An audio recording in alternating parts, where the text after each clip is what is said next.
আসসালামু আলাইকুম, আশা করি সবাই ভালো আছি। আজকের আপনাদের জন্য একটি ভিন্ন খবর রয়েছে, যেটি বাড়ি গাড়ি খেকো গাছ। গাছকে তো আমরা উপকারী প্রাণী হিসেবেই কিন্তু জানি। বিচিত্রময় এই পৃথিবীতে এমনই এক গাছ যা গ্রাস করে দালান কোঠা আকারে দালান কৃতির এই গাছটির কবল থেকে গাড়ি বাড়ি অন্যান্য গাছরা বিল্ডিং কোনো কিছুই নিরাপদ নয়। এর কবলে পড়ে অদৃশ্য হয়ে গেছে ট্যামমলের বিল্ডিংটিও।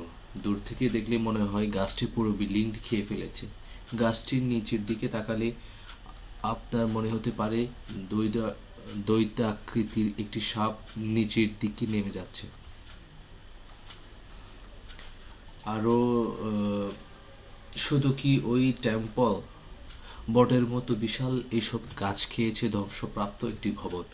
আরও ভয়ঙ্কর ব্যাপার হলো, এই ধরনের গাছের ছোবল থেকে রক্ষা পায়নি মোটরযানও।